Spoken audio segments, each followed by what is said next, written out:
Ok, bienvenue dans la chaîne, plus précisément dans la deuxième vidéo de notre série sur NumPy.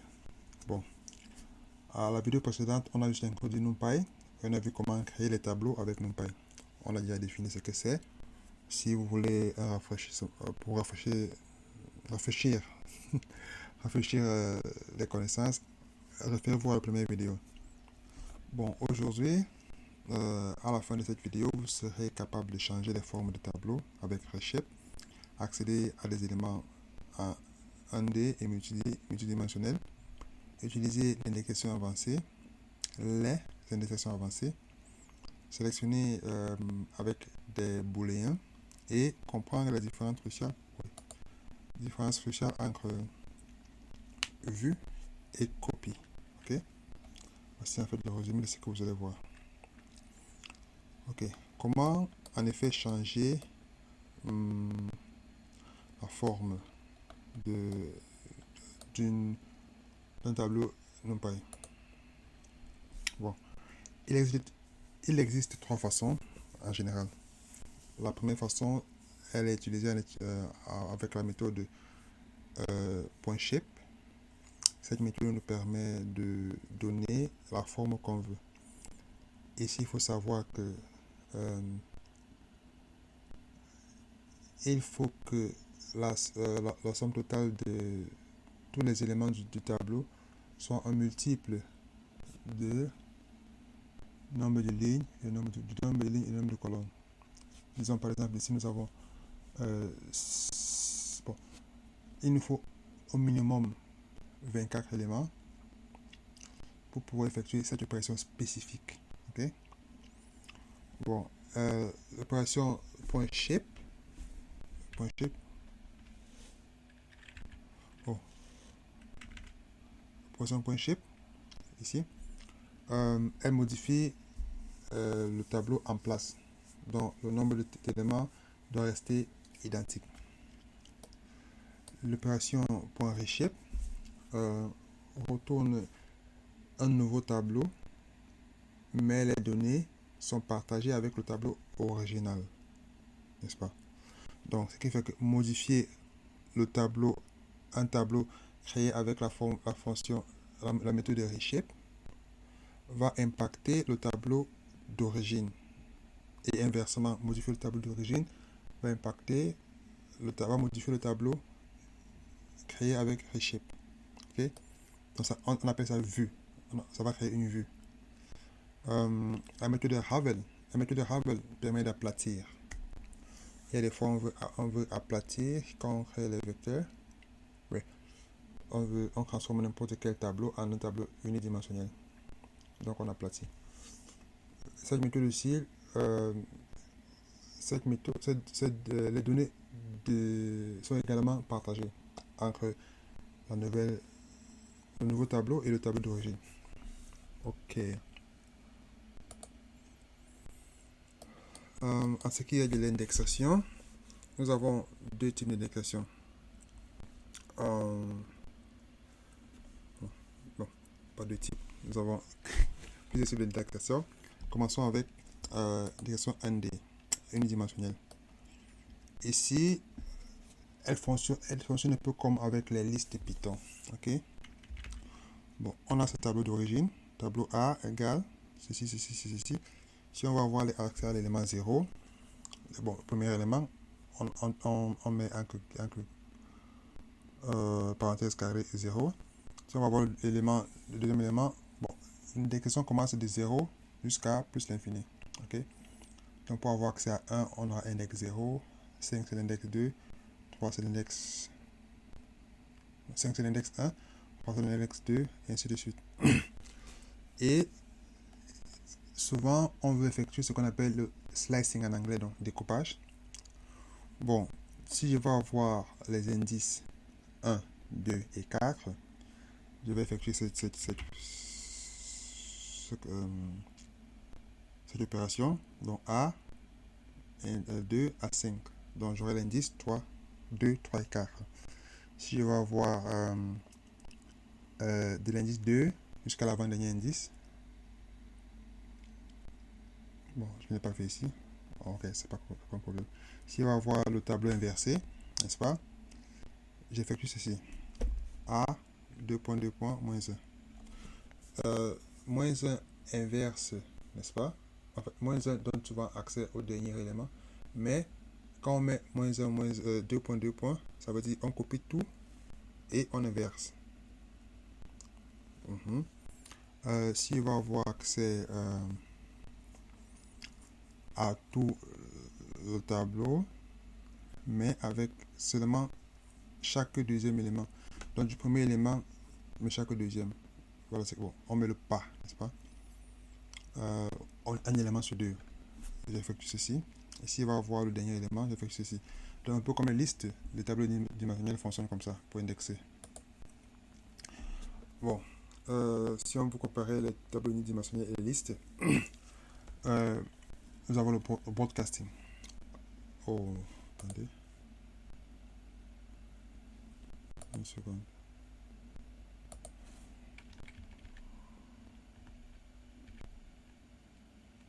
Ok. Nous avons le broadcasting. Ok. Le broadcasting en programmation, surtout en NumPy, c'est une opération magique. Bon, c'est ce qui nous permet de par exemple, effectuer la même opération sur tous les éléments d'une matrice sans devoir avoir les matrices identiques. Par exemple, si je veux, si j'ai une matrice de, bon, disons 1, 2, 3, 4, 5, 6, 7, et que je veux additionner, ajouter 1 à tous les éléments, eux, les créer une fonction qui va à chaque fois ajouter, je peux juste faire matrice plus 1. Et ça me balance l'addition partout. On appelle cette technique podcasting. Ok. NumPy accepte ça, Python ne l'accepte pas. Et si NumPy retourne une erreur, si on veut ajouter par exemple les valeurs comme ceci, Python accepte les valeurs de taille différentes. NumPy, non. Il faut que ce soit exactement la même taille. Et les fonctions comme delete ne fonctionnent pas avec NumPy, mais sur la liste Python, oui, elles fonctionnent. Ok. Nous avons aussi le concept de vue et des copies. Les slices en NumPy sont des vues des mêmes données. Ok. Donc, créer une tranche, bien slice, et la modifier aussi l'original.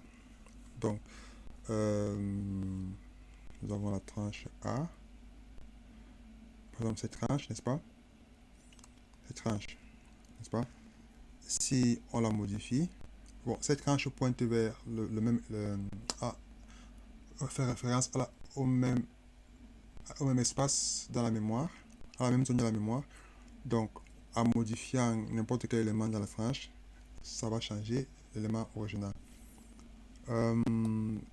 Pour éviter ceci, NumPy nous permet de copier, n'est-ce pas? Si on veut par exemple tester certaines méthodes sur une tranche spécifique, NumPy nous permet de copier avec la méthode .copy. En copiant, on est libre de faire ce qu'on veut sur la tranche, sur la copie, et la tranche originale ne sera pas affectée. On aura la partie pratique où vous allez tout voir ceci. Donc, pas un problème si ça semble trop théorique. En ce qui concerne les tableaux multidimensionnels, bon, j'ai envie de dire matrice, n'est-ce pas? Ok, comment ça se passe l'indexation? Pour les tableaux de 2 ou plusieurs dimensions, 2 ou plus dimensions, on donne un indice ou une tranche par axe, n'est-ce pas? Séparé par une virgule. Ok? Donc, on donne un indice ou une tranche par axe, n'est-ce pas? Séparé par une virgule. Donc, nous avons premier, les lignes, on met la virgule, après les colonnes. Ok? Bon, ici, prochaine slide, on a un peu plus de détails. Donc, soit un tableau des 4 lignes, 12 colonnes, 48 éléments. Vous voyez, si on fait, vous voyez, le nombre d'éléments, 48, donc si on fait 4 fois 12, ça fait 48. Ça peut être aussi 82 éléments. Attendez, 82 éléments. Non, 48 éléments. Ça peut être n'importe. Bon, 48 doit être égal à. Bon, les lignes et les colonnes doivent être égales. Doivent. La,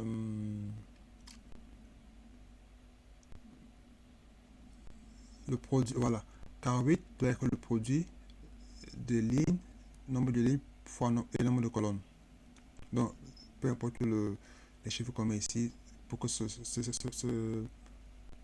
code passe, il faut que le chiffre ici soit le produit de ceci. Donc, on peut vérifier en disant 12 quarts, ça va donner.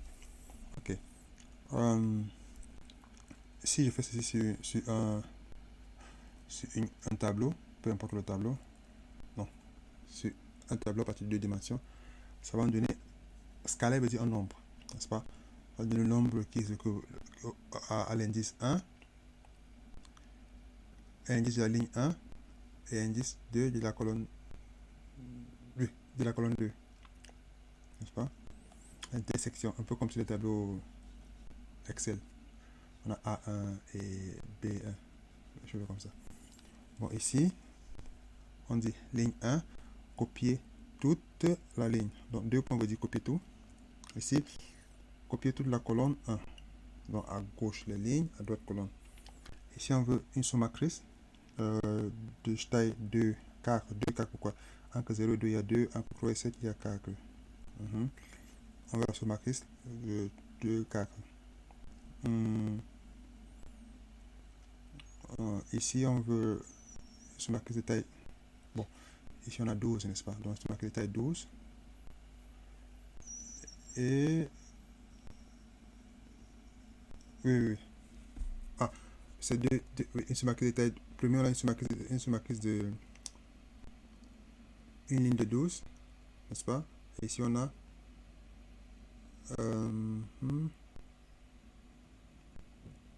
Colonne, une colonne. Ici, on prend seulement les lignes. Si on prend les colonnes. Oui. Bon, il va y avoir un peu une différence. Ok. Et comment indexer avec les ellipses en anglais? Bon, les 3 points de suspension. Bon, les 3 points remplacent les axes non mentionnés. Donc ça veut dire etc. N'est-ce pas? Comme dans le langage. C'est mieux dans la pratique, n'est-ce pas? Pour montrer exactement ce que ça fait. Mais il faut savoir que si on ne veut pas si vous ne voulez pas, par exemple, effectuer cette opération, on peut mettre, bon, on veut deuxième ligne, et etc. Et ainsi de suite. Bon, voilà l'équivalence. Si on déclarait chaque on a la dimension, ligne, colonne. Dimension, ligne, colonne. Donc, si on a deuxième dimension, copier tout. Deuxième dimension, première ligne, copier tout. Deuxième dimension, copier tout, la troisième colonne.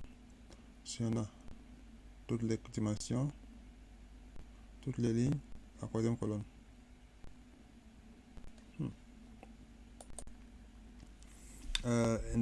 Fancy indexing ou bien boolean.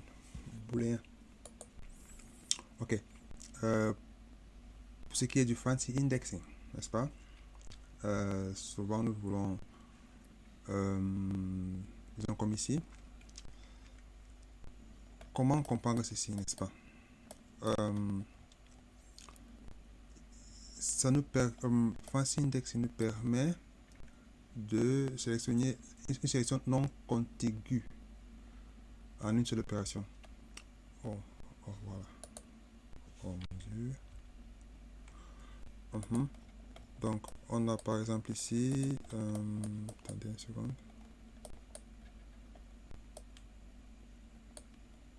Ok. Ici, on peut passer une liste d'indices au lieu d'un. Vous voyez, ici on a Ici, on veut sélectionner en premier d'abord. Pour la première liste, bon, on appelle tuple. Premier tuple, on met les lignes qu'on veut sélectionner, la ligne 0, la ligne 2. Donc 0 et 2. Et on met les éléments qu'on veut sélectionner. Si on veut, du troisième élément, bon, l'élément à l'indice 2 jusqu'à l'élément à l'indice 5, voilà ce qu'on met. Ce qui fait qu'on aura sélectionné ceci et ceci. Si on veut sélectionner, disons, de la ligne deuxième et la ligne quatrième, les éléments à partir de 6 à partir de l'indice 0, 1, 2, 3, 4, 5, à partir du cinquième indice jusqu'au septième indice, on va mettre ici 1 et 4, non, et 1 et 3, ici on va mettre 5 et 6. Ok. Ok. Bon, comme on a dit quoi déjà. Bon, ceci nous permet. Bon, on va voir dans le code exactement à quoi ça sert, mais je pense que ici le deuxième nous permet de copier la dernière colonne de les colonnes. Ah oui, la deuxième, comment dire. Bon, ici nous permet de copier la dernière colonne. Donc deux dernière colonne 1 et la dernière colonne 2. Voilà. Ici nous permet de copier une paire, n'est-ce pas? Ici les tuples, on copie les paires. Donc 1, 5 dans l'escalier sera le nombre de colonnes, dernière colonne,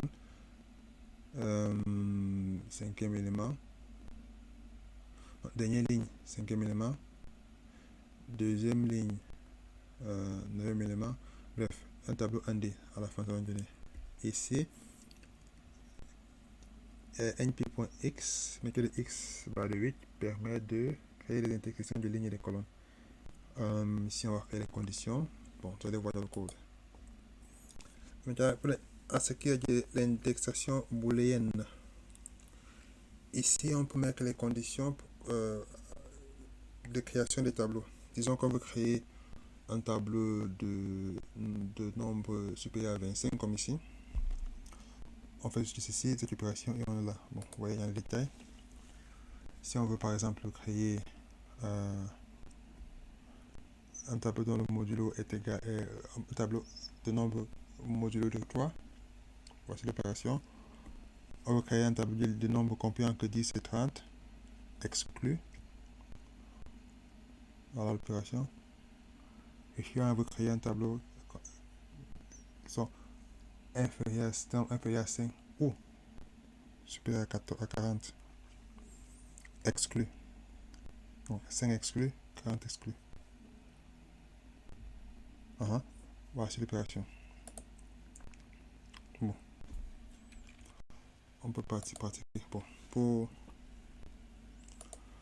pour la pratique, on va d'abord créer notre fichier Google Colab, n'est-ce pas? Pour le faire, on effectue un clic droit, on part sur More, on part Google Collaboratory. Une fois que cela est fait, bon, on attend, on peut nommer ici modif tableau. Bon, des tableaux, avec X. Bon. Je respecte la grammaire française quand même. Ok. Tout d'abord, on va importer notre bibliothèque NumPy comme ceci. Bon, commençons d'abord par la modification des éléments, n'est-ce pas? Pour modifier, comme cela a été dit, on va juste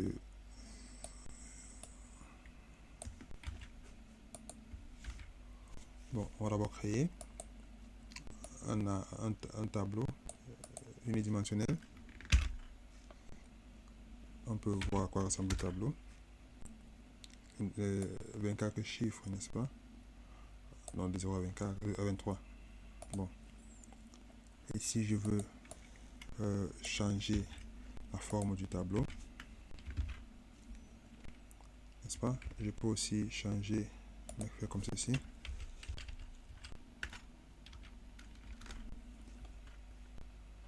Ok. Donc en fait, ça doit être les multiples. Le produit de les lignes plus les colonnes doit donner 24.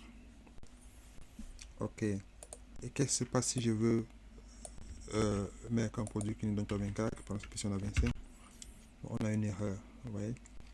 Bon, si je ne mettais pas dans ça, regardez ce que j'allais voir. Ici, on comme ceci. Vous voyez, on dit value error. Mais Python, bon, souvent ceci peut arrêter l'exécution du code. C'est pour ça qu'avec Python, qu'est-ce qu'on fait? On met les exceptions, non, try catch. Et on peut maintenant nous-mêmes décider ce qu'il faut afficher.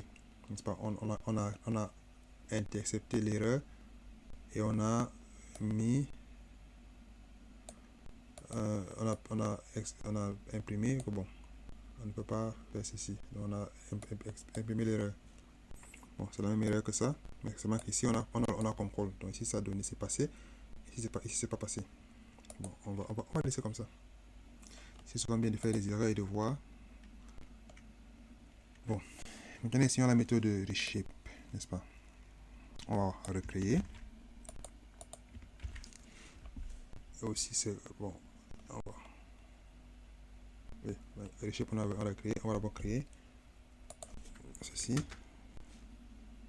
Voilà, j'ai d'abord créé une liste G1 de 6 lignes, 4 colonnes. Après, j'ai pris le même, j'ai créé, j'ai fait ceci, 4 colonnes, 6 lignes. C'est ce qu'on a eu auparavant. Bon, je mets d'abord G, G2, voilà. Si on a, qu'est-ce qui se passe si on modifie l'élément G2? Qu'est-ce qu'on a? On modifie, non, on modifie le 0. Non. Dans G2, on va modifier 0, n'est-ce pas? On va mettre 99. What? 99. Voyez donc G2, imprimons G2. Voyez, G2 au lieu de 0, on a 99. Et si vous voyez, on a modifié seulement G2 ici, à ce niveau. Voilà, ici maintenant, on regarde G1. On a aussi 99, donc ça a été impacté. Parce que ça crée, la moitié de reshape crée une vue. Ok. Bon, ici maintenant avec la méthode de Ravel. Bon, on va faire ceci pour organiser notre tableau. On va mettre forme modif,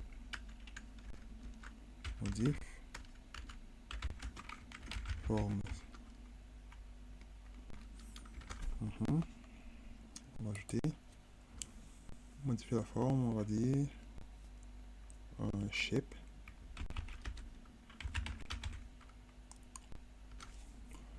Ici on va dire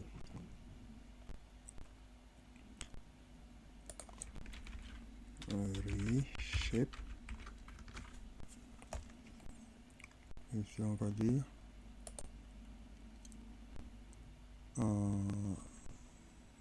qu'est-ce qu'on va faire maintenant? Ah, Ravel.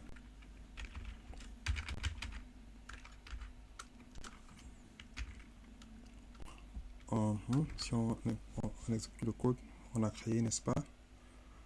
Bon, on a dans mes shape comme ceci. On a créé un tableau de 3 lignes 4 colonnes, une matrice 3 lignes 4 colonnes. On va essayer d'aplatir, donc créer une matrice unidimensionnelle, n'est-ce pas? De 0 à 11, ça fait 12. Donc. Voilà. Et si on modifie aussi l'élément 0 aplati, ça va aussi modifier. Bon, on a modifié le premier élément, ça va aussi modifier l'élément 0, 0, donc ici. Bon, pourquoi je mets ceci, c'est comme Ravel, c'est d'abord si on veut lire, si le collab devient trop long, on peut lire comme ceci. On finit les shapes, on juste fermer, on les shape, on ferme, Ravel on ferme, n'est-ce pas? Ou alors pour voir le sommaire, on va dire on va modifier forme, Shape, shape, machin. Ça permet d'organiser un peu comme un cours, sous forme de cours. Pour les universités, c'est très important. Ah, on peut laisser comme ça. On continue avec l'indexation, n'est-ce pas? On peut dire indexation. Allons-y. Indexation.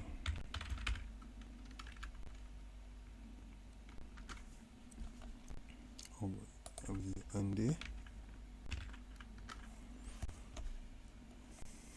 Ok. Disons comment avoir accès à tableau ind, un peu comme avec Python.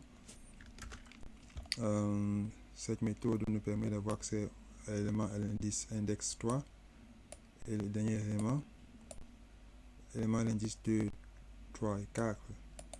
Les deux premiers éléments ici.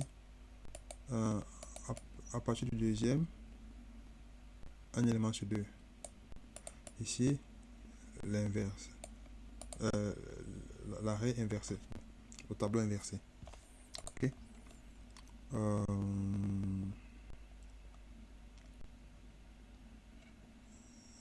Ici, on essaie un peu de voir ce qu'on peut faire avec ce tableau. Bon, on peut ajouter un élément, un peu comme sur les listes Python. On peut ajouter un arrêt, seulement que l'arrêt doit être de même taille que l'indice, sinon on aura une erreur. On va le voir ici en bas. On peut faire le broadcasting. Bon, allons pas à pas.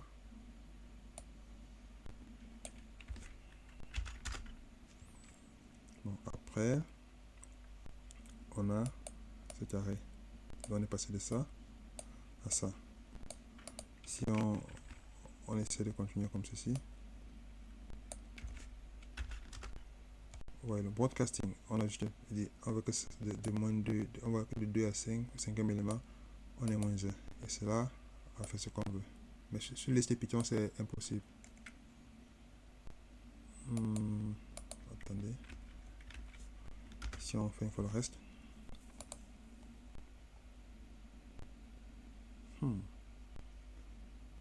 Bref.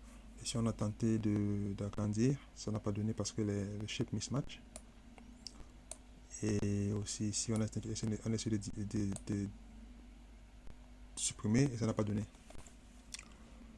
Bon, prochaine étape, c'est les vues et les copies. Vous avez une idée. C'est que c'est qu'une vue et copie. C'est quoi une vue? Une vue est une représentation modifiable. Mais la copie n'est pas modifiable.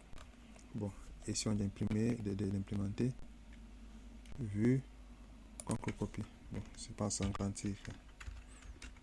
Vue, copie. Ok. Créons d'abord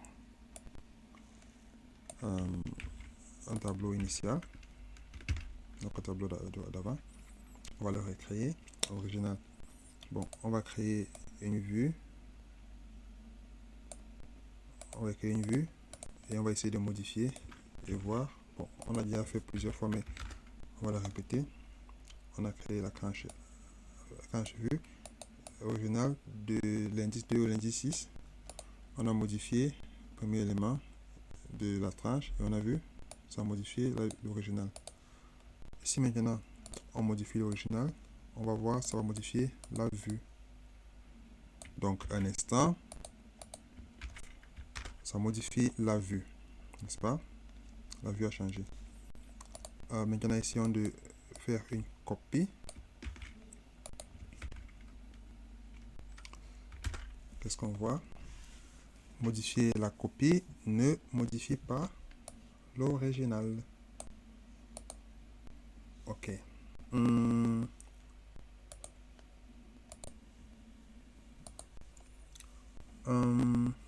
Ok. Allons-y maintenant au niveau de l'indexation multidimensionnelle. Voyons voir quoi ressemble notre cahier. Voilà, intéressant. Multidimensionnel, on part. Attendez, on regarde indexation.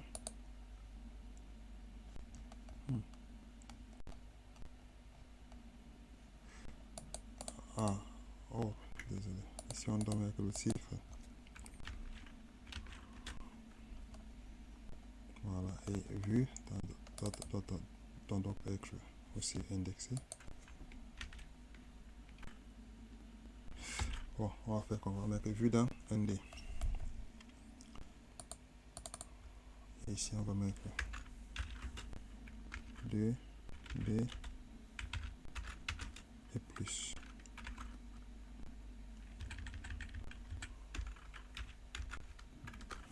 Ok.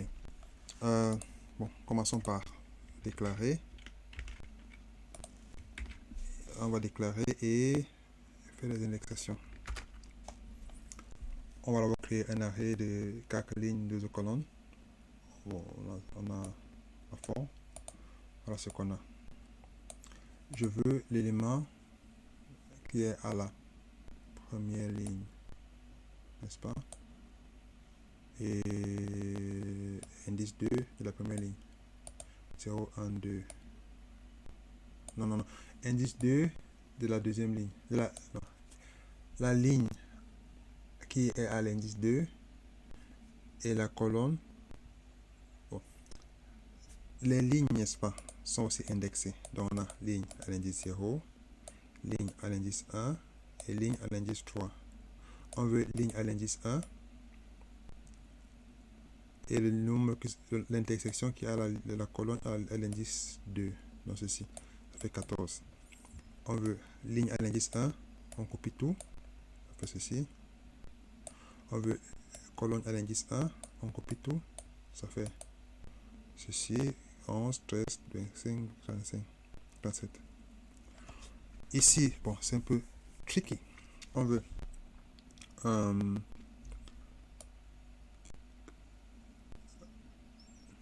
ici on a les lignes, n'est-ce pas? Ici on veut l'indice, la ligne 2, la ligne 0, ligne 0 et ligne 2,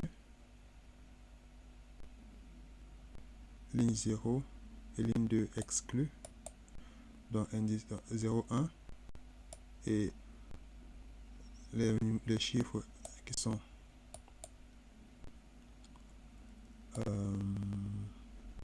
oui, les chiffres qui sont entre 3 et 7, n'est-ce pas?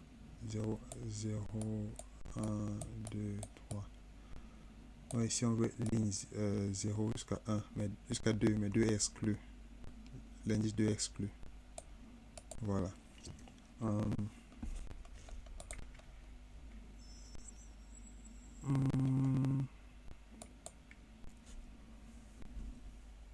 Bon. Et si on met les tableaux 3D et plus, ou 3D, c'est un 3D. Si on a ceci,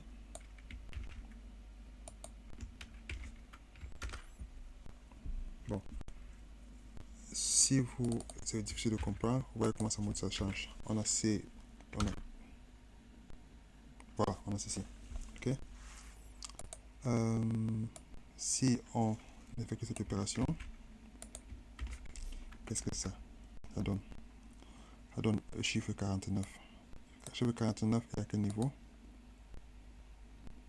On le voici. Donc, qu'est-ce que ça veut dire? Quand on prend d'abord dimension, n'est-ce pas? On a 3 dimensions. Dimension 0, dimension 1, dimension 2. Première dimension, c'est cette matrice.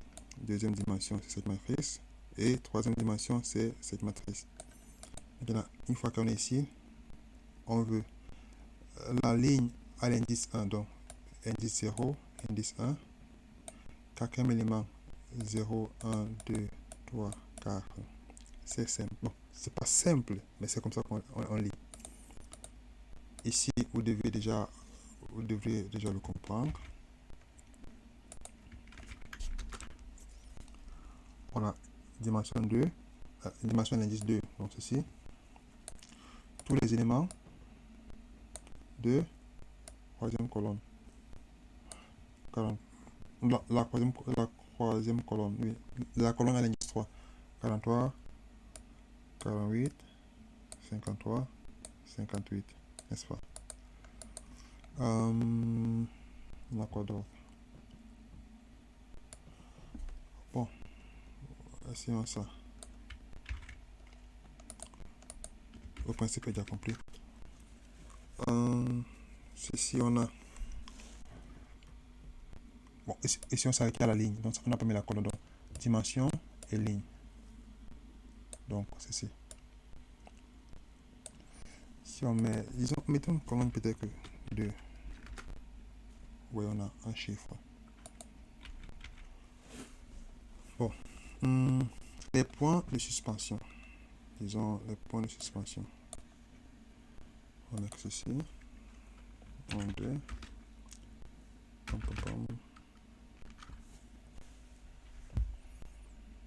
Voilà. Bien organisé comme on veut. Les points de suspension. On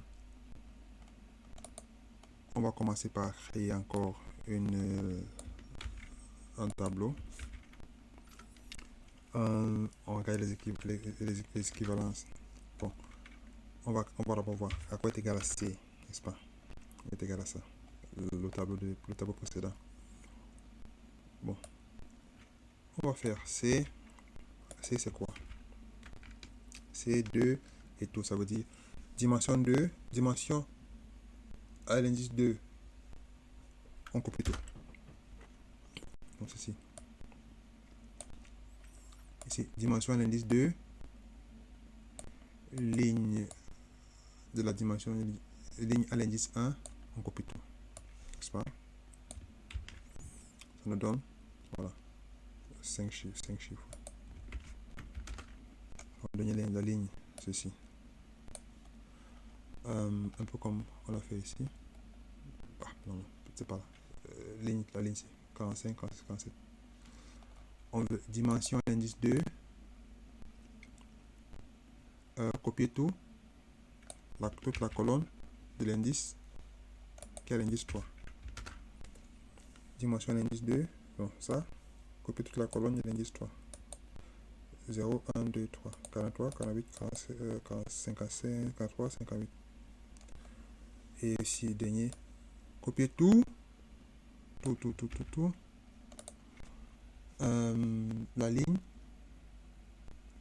Toutes les dimensions, mais seulement les lignes, la ligne 3. Toutes les dimensions, ligne 3 de toutes les dimensions. Ligne à l'indice 3. 0, 1, 2, 3. Non. On est où là? Colonne. C'est le dernier. Colonne. Alors on a quoi? 18, 13, 18, 23, 28, 33, 38. Non. Si on a 2, c'est que le dernier c'est la colonne. Et avec la suspension, on copie tout ce qui précède, donc dimension et ligne. Et le dernier c'est la colonne. Si on met une ligne ici, on met encore une virgule, on met peut-être 1. On aura ça. Vous voyez? Oh. Ok.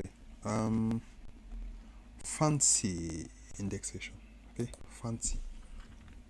Bon, j'ai un peu oublié le français. Donc. Fancy veut dire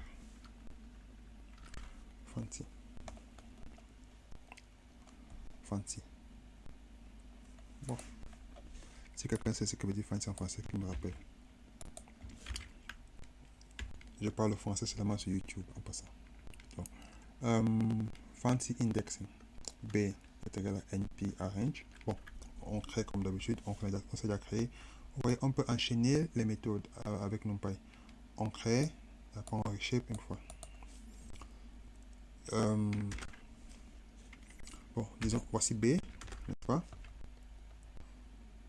B est égal, ça prend du temps. Bon, si on veut ceci, ça veut dire qu'on veut ligne 0, ligne 2,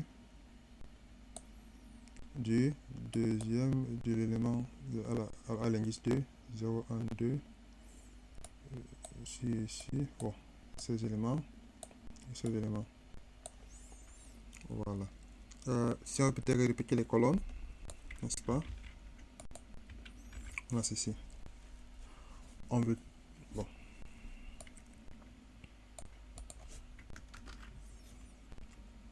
vous voyez, qu'est-ce qu'on a? On a 11, 23, 35, 34, 11. Ah, ici, on copie tout, n'est-ce pas?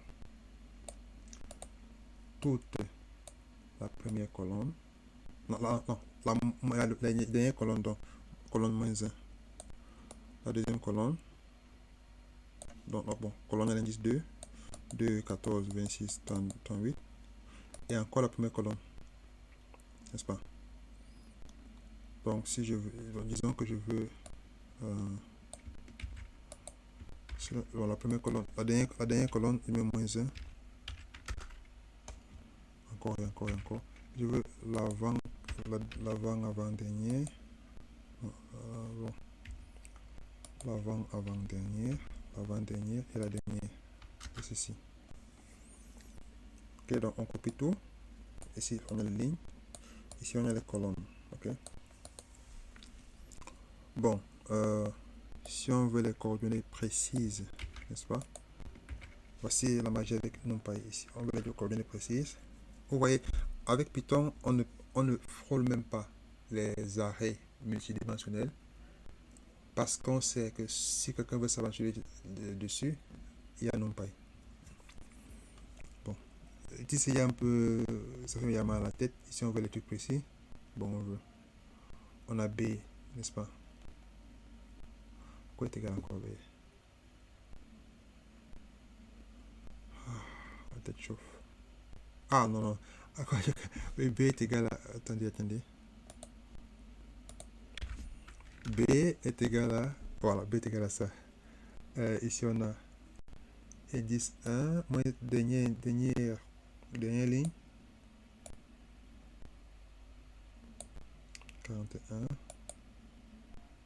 Oui, dernière ligne, élément à l'indice 5. Dernière ligne, élément à l'indice 5. 0, 1, 2, 3, 4, 5. Deuxième ligne, élément à l'indice 9.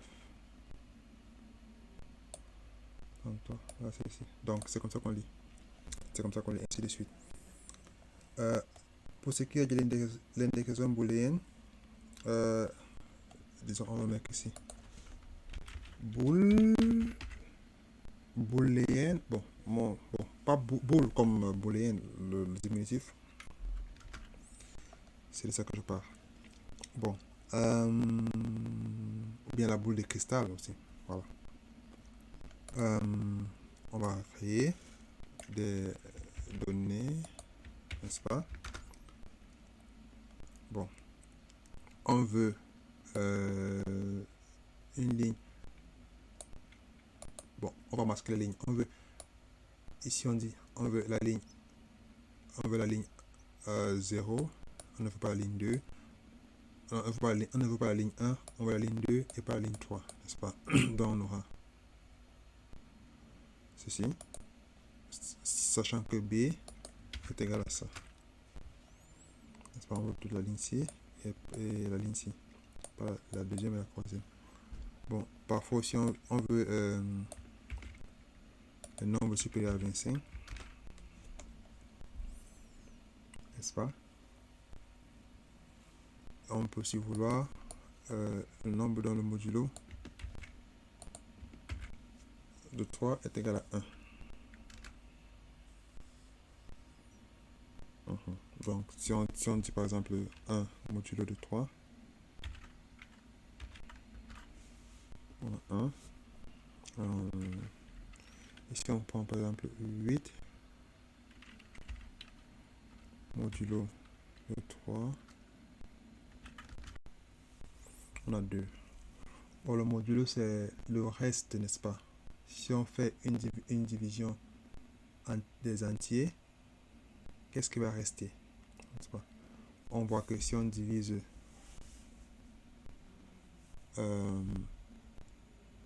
7 par 3, on a 2, ça fait 2 fois 3 plus 1.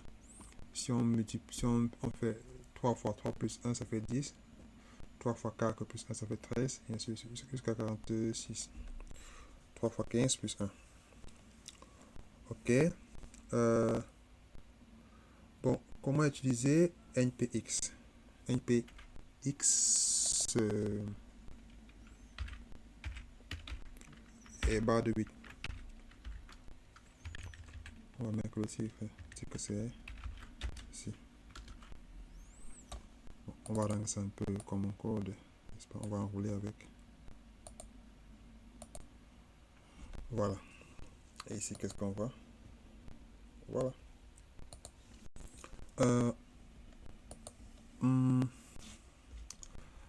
Avec NPX, on ne peut pas faire directement, n'est-ce pas?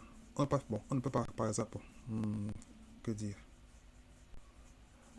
NPX nous permet de jumeler, de combiner les conditions booléennes, n'est-ce pas? Bon, on voit un exemple. On fait ceci. Disons que nous voulons un certain nombre de lignes actives, n'est-ce pas? On veut première ligne par la deuxième, troisième ligne par la quatrième. Maintenant, on peut aussi dire on veut un certain nombre de colonnes actives, n'est-ce pas? Bon, c'est quoi d'abord B? Il faut toujours regarder ce que c'est que B. Bon, la variable s'appelle A, B. Bon, ici on a B, n'est-ce pas? On a combien de colonnes? Pour savoir le nombre de colonnes, on pense même B.shape. Vous pouvez compter, si vous avez du temps. Vous faites B.shape, ça fait 12. Donc si on compte ceci, on a 12, n'est-ce pas? Bon. Colonne active. .shape. 12, ok? Si on veut une méthode qu'on va combiner, donc on va combiner les colonnes actives et les lignes actives, on peut le faire comme ceci.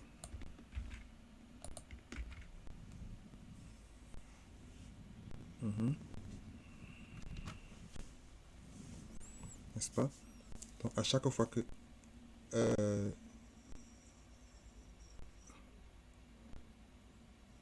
true et true vont se croiser, on aura les chiffres aussi. Donc disons on veut ligne 1, faux, true, on a 2, donc ici on a 2. Après on a true. On a 3 true en fait. Non, true en anglais comme T-R-U-E. True. Je prononce. I spell the word in English. J'ai épelé le mot en anglais. Ok. Donc, à chaque fois que true et true vont se croiser, on aura un chiffre. Vous voyez ici, on a 5 et où? Et là. Premier, deuxième. Bon, c'est true là. C'est true. So, true. Ok.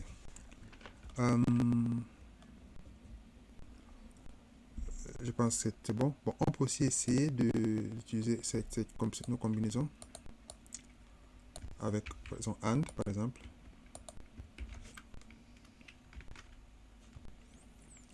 On veut nombre supérieur à 10 et supérieur à 30. On va tout ceci. Et supérieur à 30.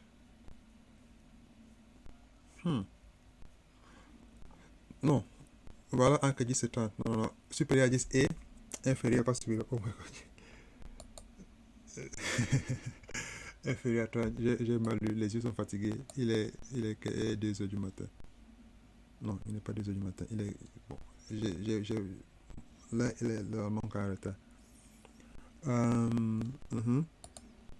On continue avec OR. N'est-ce pas? On peut faire ceci. On veut nombre de inférieur à 5 ou supérieur à 40. N'est-ce pas? Donc, de 11 à 29, on n'a pas. Et le dernier, on va utiliser cette, je pense cette tilde, on appelle ça tilde en anglais, je pense ici. Ça veut dire on ne veut pas. Bon.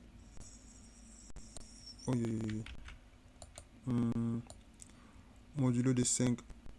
Ah, on ne veut pas le nombre divisible par 5. N'est-ce pas?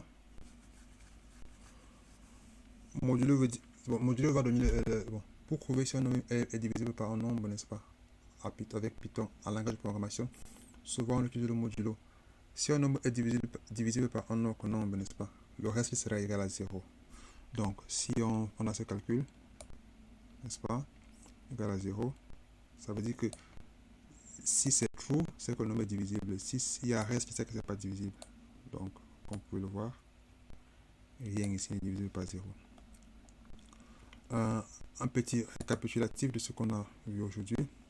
Slides, the shape, travel, copy, vue, l'indice, le rang, tranche, fancy indexing, la liste non constituée, indexation booléenne, le true, remplacer le book, pour remplacer le book, et le booléen, et ou pas. Ou pas, tilde. Ok, j'espère que cela vous a plu.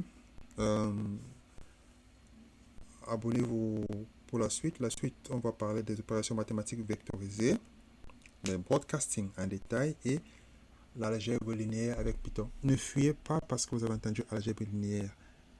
Rien ne sera difficile. Donc, si je dis par exemple, on va faire une transposée, si vous savez ce que c'est qu'un transposé et que vous ne savez pas calculer, c'est pas un problème. Transposer, c'est pointer et c'est tout. On va faire l'addition des matrices. Vous n'allez rien écrire sur le papier, vous allez juste voir les fonctions pour le faire. Sur ce, je vous dis merci. Pour ceux qui sont arrivés à la fin, abonnez-vous s'il vous plaît et à la prochaine.